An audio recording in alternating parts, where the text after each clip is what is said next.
ഇവിടെ നമ്മളെ കുൽസ ടീച്ചർ കൊഴഞ്ഞു വിടുക്ക.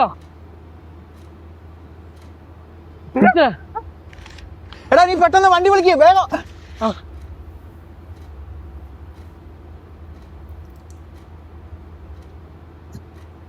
കുഴപ്പമൊന്നുമില്ല, BP എന്ന് പറഞ്ഞു പോയതാ.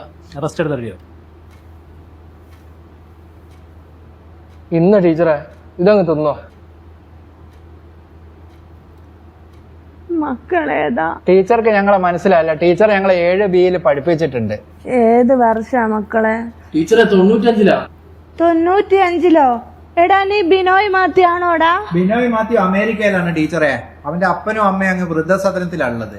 എന്നാ പിന്നെ ഷാഹുൽ ഹമീദ് മുൻപഞ്ചിലിരുന്ന ഷാഹുൽ ഹമീദ് ഓന്റെ ഉമ്മാനെ വാപ്പാനെയൊക്കെ പങ്ങളാടെ കൊണ്ടാക്കിയിട്ട് ഇപ്പൊ ദുബായിൽ ഫാമിലി സെറ്റിൽഡാ. ആ എന്നാ പിന്നെ രാഹുൽ KP അവനങ്ങ് ആസ്ട്രേലിയയിലെ ടീച്ചറെ.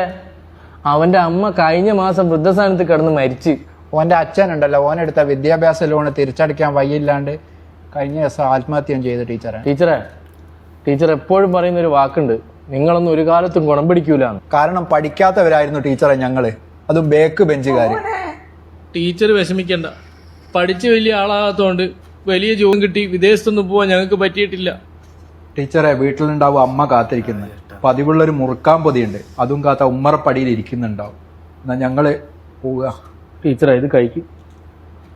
വീട്ടിലേക്ക് വിളിച്ചു പറഞ്ഞിട്ടുണ്ട്, അവരിപ്പം ഇങ്ങെത്തും. ടീച്ചർക്ക് ഇപ്പം ഞങ്ങളെ മനസ്സിലായിട്ടില്ലല്ലോ. ടീച്ചറെ ക്ലാസ്സിൽ ബേക്ക് ബെഞ്ചിലിരുന്ന സുമേഷ് രമേശും ആയത്. ടീച്ചറെ ഈ നാട്ടിൽ എന്തൊരു ആവശ്യം ഉണ്ടെങ്കിലും ടീച്ചർക്ക് എന്തൊരു ബുദ്ധിമുട്ടുണ്ടെങ്കിലും ഈ ലാസ്റ്റ് ബെഞ്ചുകാര് ഇവിടെ തന്നെ ഉണ്ടാവും.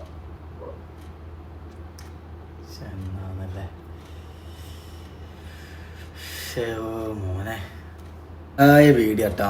ഇതിനെക്കുറിച്ച് എനിക്കൊന്നും പറയാനില്ല. അടിപൊളി വീഡിയോ കേട്ടോ. എന്താ പറയുക, ഒരു ബാക്ക് ബെഞ്ച് അതങ്ങനെ തന്നെയാണ്. ബാക്ക് ബെഞ്ചിലുള്ള ആൾക്കാർ എല്ലാത്തിനും ഫസ്റ്റ് ഓടി എത്തും. ഇപ്പം നാട്ടിൽ എന്തുണ്ടെങ്കിലും എന്ത് ഉപകാരത്തിനും ഫസ്റ്റ് ഓടി എത്തുന്നത് നമ്മൾ ബാക്ക് ബെഞ്ചുകാരാണ്. ഞാനും പഠിച്ചത് ബാക്ക് ബെഞ്ചിൽ തന്നെയാണ്. അതങ്ങനെ തന്നെയാണ്. അയ്യോ.